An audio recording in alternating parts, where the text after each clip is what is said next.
बिस्मिल्लाहिर्रहमानिर्रहीम। आज के प्रोग्राम में बात करेंगे पाकिस्तान की मईशत पे। दो अहम चीजें, एक तो मियां साहब का वो बयान है जिन्होंने लाहौर चैम्बर में दिया, जिसके मुताबिक उनका कहना यह था कि अगर उनकी हुकूमत आती है तो पाकिस्तान में इंडस्ट्री लगाने वाले से नहीं पूछा जाएगा कि पैसे कहां से आए। IMF प्रोग्राम के अंदर मौजूद होते हुए ये किस हद तक मुमकिन होगा, इसका भी जायजा लेंगे। इसके साथ साथ अफगान ट्रांजिट ट्रेड पाकिस्तान के माशी वजूद के ऊपर एक टीके की सूरत में सामने आ रहा है। अगर सिर्फ बात करें टायर्स की स्मगलिंग की, वैसे तो बहुत सी चीजें, अगर फैब्रिक्स की बात करें, अगर चाय की पत्ती की बात करें, इसके अलावा बहुत सारे लग्जरी आइटम्स की बात करें, तो अफगान ट्रांजिट ट्रेड का पाकिस्तान में गलत इस्तेमाल सामने आता है। लेकिन अगर सिर्फ टायर्स की बात करें, आदाद शुमार की बात करें, तो गुज़िश्ता माली साल के दरमियान पाकिस्तान ने $84 मिलियन के टायर मंगाए। लीगल तरीके से पाकिस्तान में आने वाले टायर सिर्फ $84 मिलियन के थे, लेकिन अफगानिस्तान जाने वाले टायर $404 मिलियन के थे। पाकिस्तान की आबादी है तकरीबन 25 करोड़, अफगानिस्तान की आबादी है 5 करोड़। आखिर तमाम टायर जाते कहां हैं? बात करते हैं आज के प्रोग्राम में। मेरे साथ मौजूद है साबिक वजीर खजाना, निगरान वजीर खजाना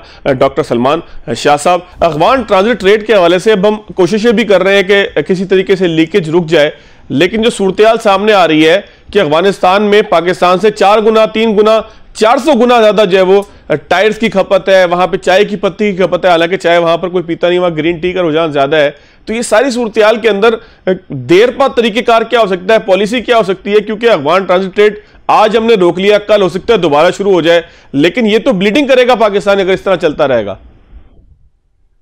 देखें, जब भी आपके जो एक्चुअली ये स्मगलिंग का जो मसला है ना, ये हमारी ट्रेड रिलेटेड जो एक्शंस हैं उनके साथ ये कनेक्टेड है।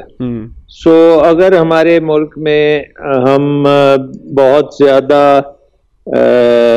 इंपोर्ट ड्यूटीज और टैक्सेस इंपोर्ट्स के ऊपर लगाएंगे और एक 100 रुपए की चीज पे 100 रुपए के टैक्स होंगे, तो फिर आपको स्मगलिंग का इंसेंटिव बहुत ज्यादा हो जाता है और उसको खत्म करना बड़ा इम्पॉसिबल है।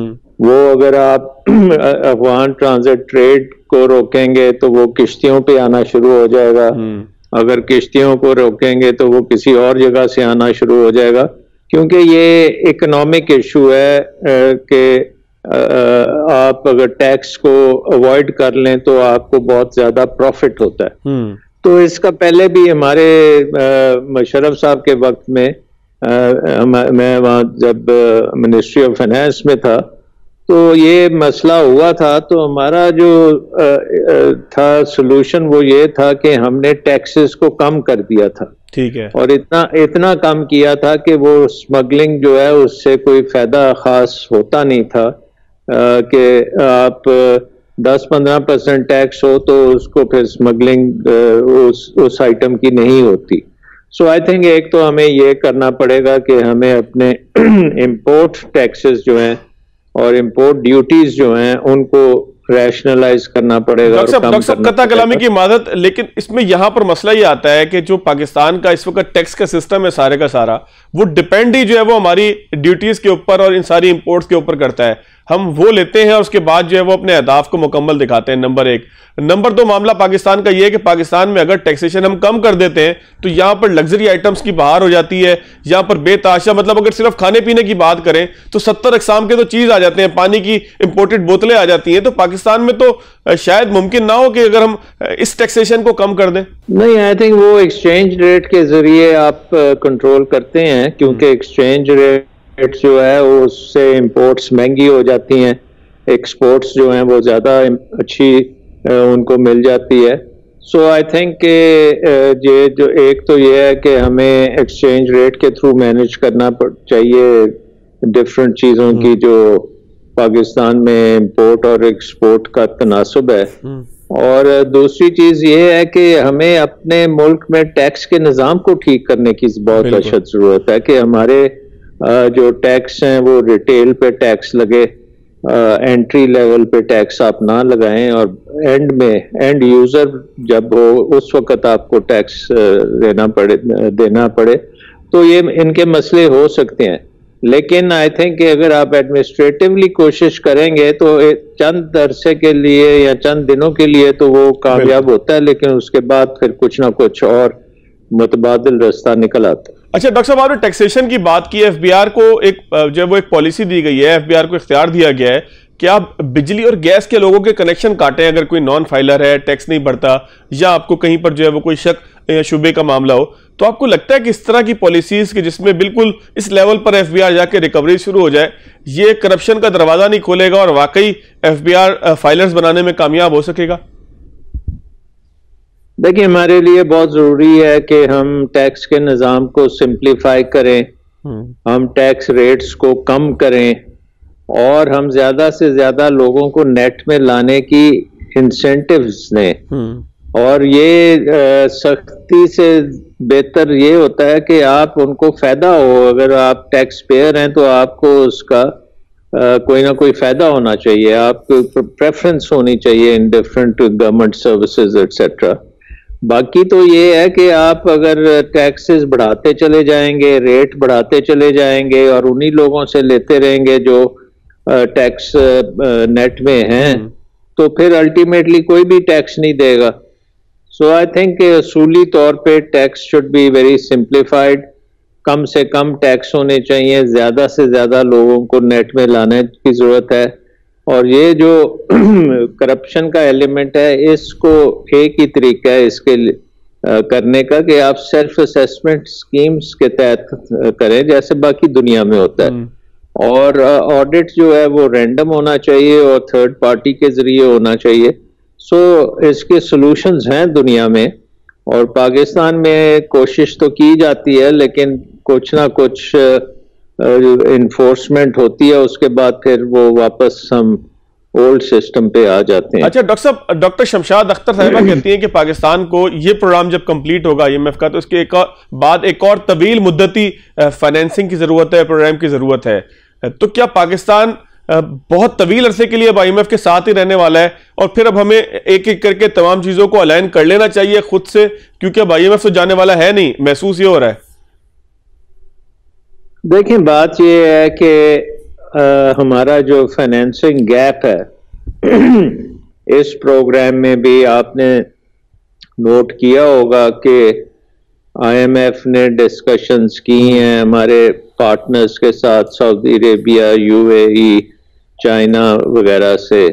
उन्होंने बात करके कंफर्म किया है कि वो पाकिस्तान को जो रोल ओवर की जरूरत है वो भी करेंगे और पाकिस्तान की सपोर्ट करेंगे in the balance of payment, तो फिर जाके ये प्रोग्राम बना है। सो आई थिंक ये हमें अब लॉन्ग टर्म अंटिल हम अपनी रिफॉर्म्स प्रॉपर नहीं कर लेते और अपनी रिफॉर्म्स में हम एक इकोनॉमी को डीरेगुलेट नहीं करते, एक्सपोर्ट ओरिएंटेड नहीं करते, मार्केट बेस्ड एक्सचेंज रेट जो वो IMF मांगता है उसको उसकी ट्रू स्पिरिट्स में नहीं करते, तो फिर तो हमें ये प्रॉब्लम्स रहेंगी।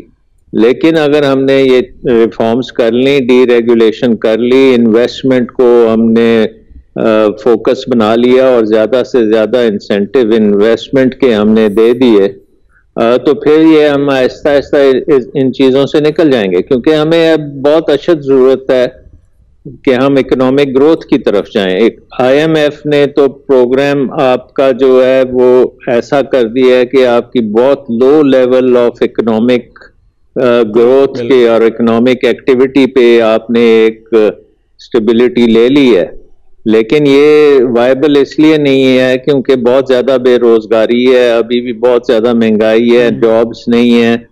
तो सो आपको ग्रोथ की तरफ तो जाना पड़ेगा, सप्लाई साइड को बेहतर करना पड़ेगा, ओपन अप करना पड़ेगा इकोनॉमी को।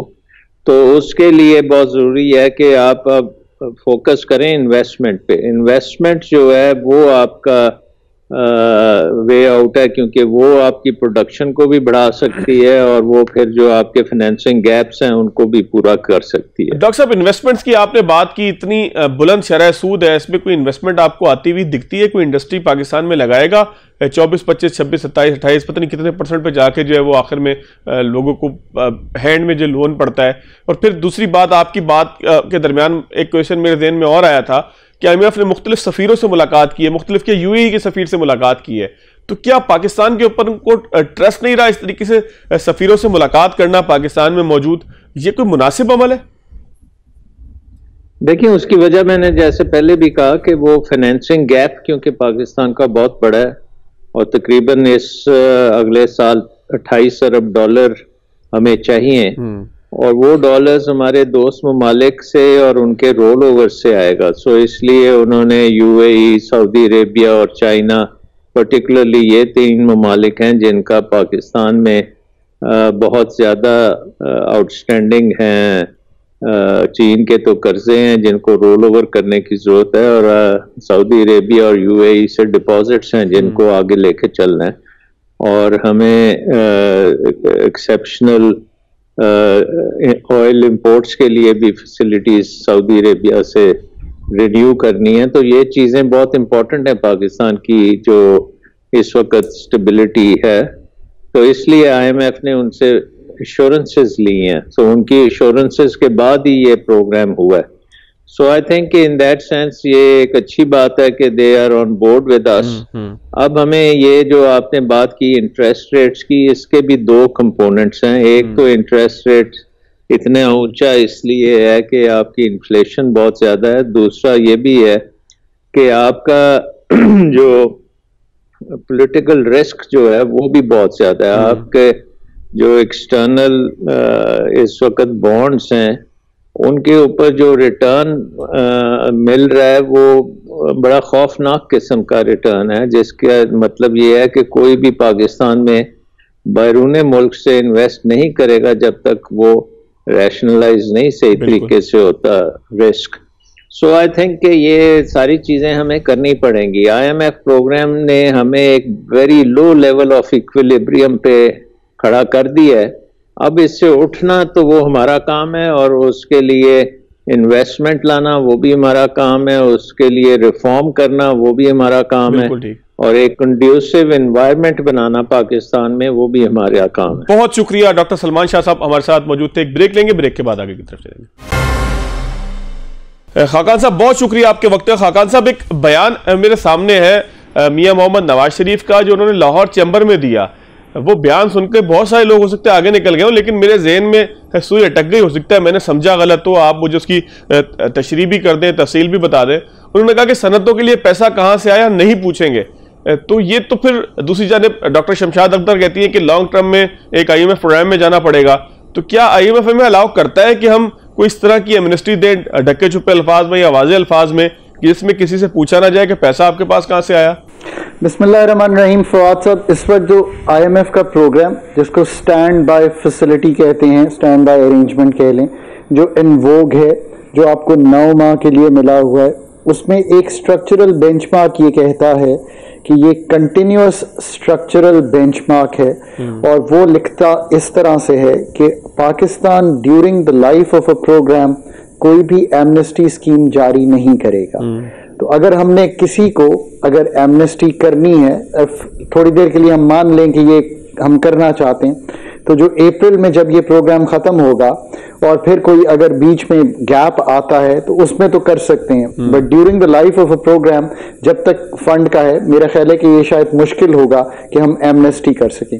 पर गुजारिश इस तरह की है कि आप इन्वेस्टमेंट लाना जरूर चाहते हैं और ये बात भी दुरुस्त है, और लाना चाहते हैं इंडस्ट्री में, ये एब्सोल्युटली करेक्ट पॉइंट है। इसके लिए आपको करना ये है कि डॉलराइजेशन से, रियल एस्टेट से लोगों को डिसइंसेंटिवाइज करना है, गोल्ड खरीदने से डिसइंसेंटिवाइज करना है। तो मेजर्स ऐसे लें कि लोग रियल एस्टेट में 2-2 करोड़ रुपए बोरी में भर के जाएं और उनसे पूछा जाए कि पैसे कहां से आए, उनसे पूछा जाए कि नो योर कस्टमर किया जाए, तो वो फिर वो छोड़कर इन्वेस्टमेंट लेकर जाएंगे किस जगह पे?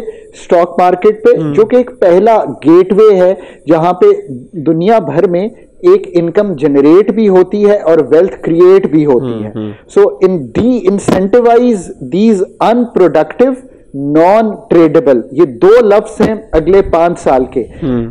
नॉन ट्रेडेबल यानी कि दुनिया से ट्रेड तो नहीं ना कर सकते रियल एस्टेट को, सोने को दुनिया में तो नहीं बेच सकते, डॉलर तो अपने पास ही रख लेना है। सो उनसे निकालकर जूती बनाने में, गाड़ी की बत्ती बनाने में, कोई मोबाइल फोन बनाने में, कोई सुई बनाने में अगर आप लेके जाएंगे, और मैंने इसमें इसीलिए टेक्सटाइल का जिक्र नहीं किया, हमने बहुत मराद दिए हैं टेक्सटाइल को, अब आगे बढ़िए कोई और इंडस्ट्री, इंजीनियरिंग का बहुत बड़ा स्कोप है पाकिस्तान में, एग्रीकल्चर प्रोड्यूस करके उनको एग्रीकल्चर को पैकेज करके महंगा दुनिया में बेचने का, ब्लू इकोनॉमी का स्कोप है। ये बात दुरुस्त है कि मैन्युफैक्चरिंग ही बढ़ानी है, पर बढ़ानी डी इंसेंटिवाइज और इंसेंटिव जरूर ऐसे दें। लेट्स से कि आप इंसेंटिवाइज करना चाहते हैं, आप फाइनेंसिंग जो है वो पाकिस्तान के 52 लाख एसएमईज तक ले जाएं, 1.5 लाख एसएमई को इस वक्त मिल रही है फाइनेंसिंग। आप स्टेट बैंक को कहीं ना उनसे पूछें तो कि भाई क्या किया हमने कि हमने लार्ज वालों को तो दे दिया टर्फ 1% पे, पर बाकी 52 लाख जो एसएमई है पाकिस्तान में उसको कहा कि भाई 1.5 लाख आप में से जो है फाइनेंस लिए हुए, बाकी जाके महंगा कर्जा फवाद साहब से लें, वो 2 से 3% महीने का चार्ज करेंगे। This is the kind of thinking we have to come across. I think the idea is right कि investment will go here but in this way. लेकिन किस तरीके से होगा खाकान साहब, इसका अगर कोई खाका हम बयान करें, आपको लगता है कि ये सिर्फ पॉलिटिकल नारा है, चैम्बर में वो बैठे थे, सनतकारों के साथ वो बैठे थे, लिहाजा उन्होंने ये बात कर दी, या कोई इसके पीछे वर्किंग भी है कि जो आईएमएफ को देखे ना, मुझे ये बात समझ में नहीं आती कि अगर आपको आईएमएफ के प्रोग्राम के दरमियान 1 महीने का गैप मिले तो कोई आप चीज जो है वो ऐसा एमनेस्टी दे दें। जाहिर है आईएमएफ ने 1 महीने बाद तो आके आपसे पूछना कि भाई ये क्या किया, इतने महीने में तुम्हारे साथ लगा रहा, तुम अजीब आदमी हो कि तुमने उठाकर जो है वो सारे पैसे को ड्रेन कर दिया, सारे टैक्स सिस्टम को ड्रेन कर दिया। तो अब कोई पॉसिबल लगता है आपको, ये ठीक है, ये बात मैं आपकी समझ गया हूं कि कुछ करना पड़ेगा, इंसेंटिव देना पड़ेगा, वो एक बिल्कुल एक अलग तरफ हम जाते हैं, लेकिन आपको इस नारे के अंदर सियासत ज्यादा दिखती है या कोई मेरिट भी दिखता है? देखिए, एक तो बात बिल्कुल आया है ना कि दुनिया भर में जब भी तरक्की किया है किसी भी इंडस्ट्री ने, तो जो हुकूमत है उसने कैरेट और स्टिक अप्रोच लिया। मसलन आप सबको कहें ना पाकिस्तान में कि मैं अगर आप वाकई इंडस्ट्रियलाइजेशन करना चाहते हैं ना, तो जरा अपना माइंड फ्रेम इस तरह रखें। आप सबको कहें कि भाई अगर आप अपना 10% नहीं बाहर बेचोगे तो मैं बहुत हेविली टैक्स करूंगा आपको, और अगर बेचोगे तो मैं टैक्सेशन की मराद दूंगा। Start thinking very differently. ये सब जो है जो लोकल बेचना शुरू हो गए हैं डोमेस्टिक मार्केट में, इनको आपको रीगियर करना पड़ेगा कि ये बाहर बेचें। फिर ट्रेडेबल सेक्टर में जो इन्वेस्टमेंट है वो आप आईएमएफ से बात कीजिए, आप उसका टैक्स कम कर दीजिए, ये तो आप कर सकते हैं, इससे तो कोई नहीं आपको रोक रहा। आप इंसेंटिवाइज करें पर डिफरेंटली करें। आप सिर्फ एमनेस्टी का मत सोचिए, आप बहुत और तरीके सोचें। और अगर डी इंसेंटिवाइज कर देंगे ना, जब इन्फ्लेशन कम हो जाएगी, सेविंग्स का रेट कम हो जाएगा, ये 22% का रेट 7% या 5% पे आ जाएगा, तो लोग खुद ही जाएंगे कोई जूती बनाने या पेंसिल बनाने या कलम बनाने या गाड़ी की बत्ती बनाने के लिए। दूसरा ये है कि हमें ये भी देखना पड़ेगा कि कॉस्ट ऑफ डूइंग बिजनेस को किस तरह हम सेटल करेंगे, बिकॉज असल मसाइल इससे बहुत आगे के हैं। असल मसला यह है कि अगर बिजली की कॉस्ट कंपेटिटिव हो जाए पाकिस्तान में, तो खुद ही इंडस्ट्री पाकिस्तान की तरफ आना शुरू हो जाएगी। ये बात तो अपनी जगह आया है ना, इसमें तो कोई शक नहीं हो सकता। अगर इंडस्ट्री लगानी आसान हो जाए, रेगुलेटरी काम हम आसान कर दें, तो पाकिस्तान में इंडस्ट्री लगना शुरू हो जाएगी, जिसको हम वन विंडो ऑपरेशन कहते हैं, या आसानियां पैदा करना चाहते हैं। ठीक हो गया। दूसरा, अगर हम कनेक्टिविटी बढ़ाएं, जो इंडस्ट्री लगी हुई है उसकी दुनिया से, सबसे बढ़ के आपको यह करना है कि जो इंडस्ट्री लगी हुई है ना, 52 लाख ये जो कमर्शियल एंड इंडस्ट्रियल आउटलेट्स हैं पाकिस्तान, इनको अपग्रेड करें कि ये दुनिया से कनेक्ट हो, ग्लोबल वैल्यू चेन का पार्ट में। एक मिसाल मैं देता हूं आपको, आप हैरान हो जाएंगे। सैमसंग एक कंपनी है साउथ कोरिया की, वियतनाम की सारी इंडस्ट्री मिलकर उसको जो फीड करती है, $72 अरब की एक्सपोर्ट करती है एक कंपनी को। आप सोचें कि अगर हम इतने पार्ट्स बनाने के काबिल हो जाएं पाकिस्तान में, so this is the kind industry लगाना हार्ड वर्क है। अब ये जरूरी क्यों है? क्यों आपको पीएमएलएन के जो लीडर हैं उन्होंने ये बात की? उनकी बात में वजन इस तरह से है, पाकिस्तान की जो हुजम है इकोनॉमी का, इसका 18% जो थी वो मैन्युफैक्चरिंग थी। अब इस वक्त वो कम होके 12.4% पे आ गई है। यानी कि इंडस्ट्री का इतना बड़ा हुजम था कि जब पूरा जीडीपी प्रोड्यूस होता था तो उसमें से 18% इंडस्ट्री से आता था। पाकिस्तान में ये बात दुरुस्त है और आपको आईएमएफ को बतानी पड़ेगी। इसीलिए मैं कहता हूं आईएमएफ को जब आप डील करते हैं ना तो अपनी टीम बहुत अच्छी बनाइए, वरना सारी बातें आप उनकी मान लेते हैं और अपनी कहानी नहीं सुनाते। उनको बताइए कि पाकिस्तान का इंडस्ट्रियलाइजेशन डी इंडस्ट्रियलाइजेशन में बदल गया है। हम अब चूंकि 12% ऑफ जीडीपी सिर्फ यहां से ला रहे हैं तो एक्सपोर्टेबल सरप्लस ही नहीं प्रोड्यूस होता। अगर एक्सपोर्टेबल सरप्लस प्रोड्यूस नहीं होता तो एक्सपोर्ट कैसे बढ़ेगी? ये है पाकिस्तान का। सो ये थॉट उनकी ठीक है, पर किस तरह करना है इसके बहुत से तरीके हैं। मैंने आपको एक और तरीका आपके सामने रखा है। एक लेकिन बड़ा अहम मसला खाकान साहब, अगर मैं आपकी गुफ्तगू के दरमियान में लुकमा देने लगा था, फिर मैंने कहा चले आप मुकम्मल कर लें। जो पहली सवाई की रिपोर्ट आई है उसमें लार्ज स्केल मैन्युफैक्चरिंग में पाकिस्तान सिर्फ 1% या 1% से भी कम इजाफा कर सका है। दूसरे मियां साहब ने एक और बात की, उन्होंने कहा कि शरह सूद के साथ तरक्की नहीं हो सकती। तो आपको लगता है कि हमें बाकी सारे फाइनेंशियल मामलात, जाहिर है कि एलएसएम की तरफ हम जाना चाहेंगे कि लार्ज स्केल मैन्युफैक्चरिंग ज्यादा से ज्यादा हो, तो फिर शरह सूद को भी देखना पड़ेगा। फिर करेंसी कंट्रोल के हवाले से इस दफा आईएमएफ ने बड़ा टफ टाइम हमें दिया है, तो करेंसी कंट्रोल का मामला भी है कि पाकिस्तान के अंदर मुझे यह लगता है जाती तौर पर कि जो किताबों के मुताबिक करेंसी कंट्रोल का सिस्टम है शायद पाकिस्तान में इतना फिजिबल नहीं है। पाकिस्तान में करेंसी कंट्रोल वैसे ही हो सकती है जैसे अब हम डंडे के जोर पे कर रहे हैं। सो अब आपने 3-4 चीजें सामने रखी हैं, सो मैं इसका एक एक करके जवाब दूं। पहले तो यह कि पाथ क्या है पाकिस्तान का। पाकिस्तान का पाथ ये है, आपने मुझे कई दफा इंटरव्यू किया, मेरा ख्याल है मेरे से ज्यादा क्लियर नहीं था कोई कि आईएमएफ के बगैर नहीं चले। 100%। सो आई एम होपिंग कि आप ये बात मानेंगे कि you know we have been proven right कि this was the way out. अब वे आउट नेक्स्ट क्या है आपका? देखिए वे आउट बड़ा क्लियर है पाकिस्तान का। फरवरी में आपकी एक नई गवर्नमेंट आती है, अप्रैल में ये हुकूमत का जो इस वक्त प्रोग्राम चला रही है ये खत्म हो रहा होगा। मैं उम्मीद करता हूं कि तीसरा रिव्यू हो गया होगा। ये एक प्रोग्राम नहीं है, ये एक स्टैंड बाय अरेंजमेंट है जो आपको इस 9 महीने को राइड आउट करने के लिए मिला है। इसमें जो ज्यादा तब्दीली है वो कीमतों की तब्दीली है, इन्फ्लेशन को नीचे लाना है, मॉनेटरी टाइटनिंग के थ्रू, सर्कुलर डेट को कीमतों के थ्रू संभालना है, कोई एसओईज को अंडर द लॉ लाना है, एक्सटर्नल को संभालने के लिए कर्जे इंश्योर करने हैं। ये प्रोग्राम इस तरह का है। नेक्स्ट प्रोग्राम को बी स्मार्ट, पाकिस्तान को अगले प्रोग्राम में जाना चाहिए, ये मैं कहता हूं, बट वो प्रोग्राम पहले होम डिजाइन करने की सख्त रखनी चाहिए। बिल्कुल। ये प्रोग्राम क्या होना चाहिए? ये प्रोग्राम पाकिस्तान की एक ट्रांजिशन होनी चाहिए from an economy which turns into a well-regulated, market-based, private sector-led economy through the structural reforms that are necessary in the country. ये जुमला आप मेरा अपने पास, आपके पास तो नोट ही हो गया, ये नोट कर लीजिएगा।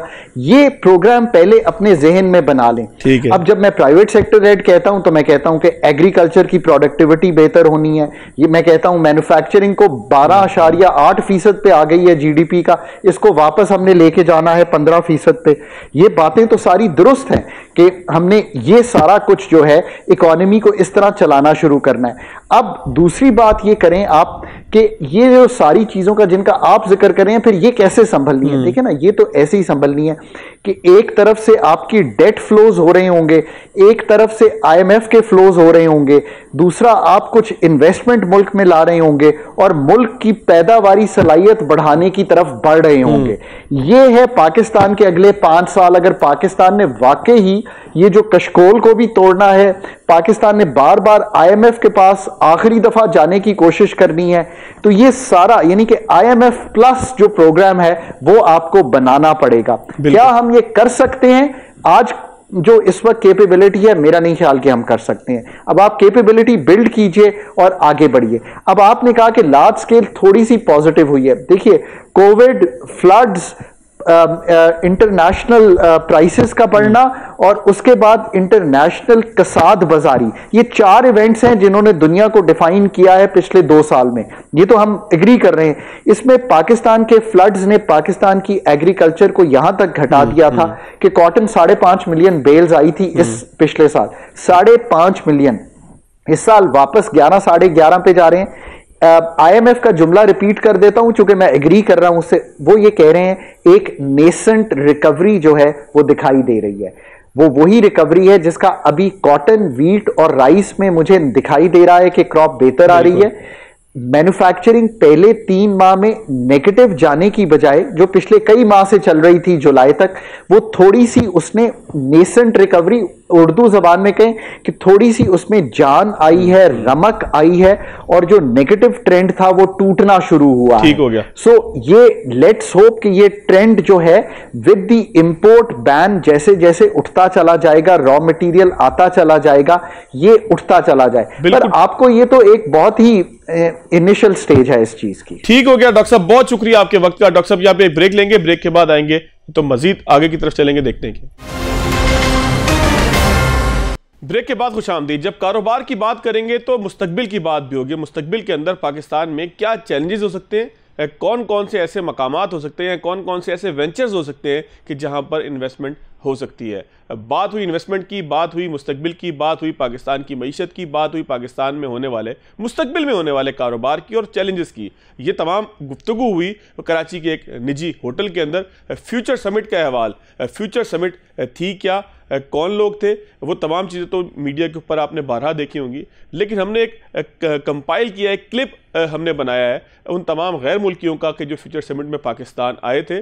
पाकिस्तान के मुतालिक वो क्या कहते हैं, पाकिस्तान में कारोबारी इम्कानात के मुतालिक वो क्या कहते हैं, तमाम चीज़ें जो है वो आपको दिखाते हैं। क्या बातचीत हुई ज़रा सुनते हैं। Hello, I'm Bruno Olieroek. I'm the founder and CEO of Ubuntu Advisory and Consultancy based in the UAE. I was talking here about a new way of doing business where it leads to a real win-win-win for the company, for society and for the planet. Fantastic. Thank you very much. Hi, my name is Sara Koślińska. I'm on a board of a couple of tech companies in Poland and the UK. My first impressions of this event and also of Pakistan, because it's my first time here, are really good.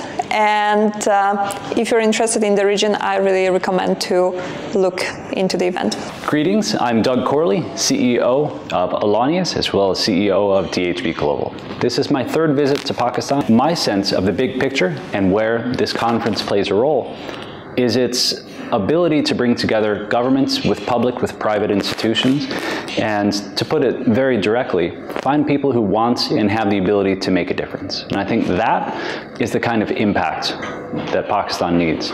It's a very exciting place.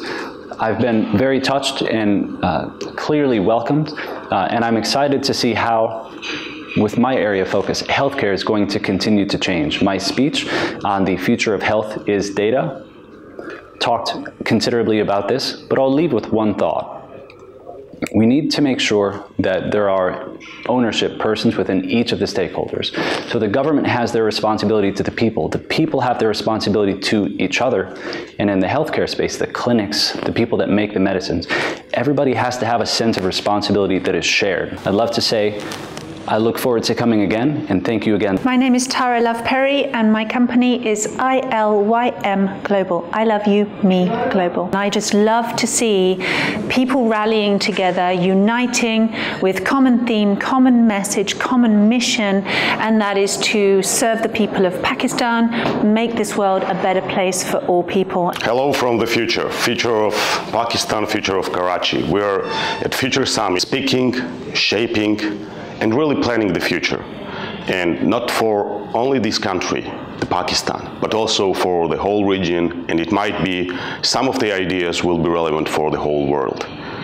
The first experience you see when you are coming to the Future Summit is so many people from different areas are connected and sitting together and thinking for all the solutions, how the big picture of the future should look like. For me personally, the big picture consists of two main things. We think about our society and the people in this future. what they will have and how the life will look like. Francis Davis, and I'm Professor of Public Policy at Birmingham University and a Special Advisor to the UK Government's Thames Estuary Growth Board, which drives innovation into the east of London out to the coast. And it's a real pleasure to be back in Pakistan, here in Karachi, for the Future Summit. One of the things it seems to me that happens when we're trying to strategize in our businesses or in government is that we can think inside silos. We don't break outside silos. And by cracking open those silos, we've got a better chance of identifying what the challenges are for the future and coming up with really innovative solutions for how we can respond to them. My name is Konstantin Makarov. I'm the Senior Executive Officer for Stratlink Advisory Group, based out of Dubai, originally from Eastern Europe, and have been working in Pakistan now for 9 years, traveling from Dubai and coming here. Our focus is mainly private markets and private capital. The resilience the country has that I've witnessed here in the past, and I continue to look forward to. Thank you. Hi, I'm Paul. I'm the founder of Intelligencer. I'm here in Karachi.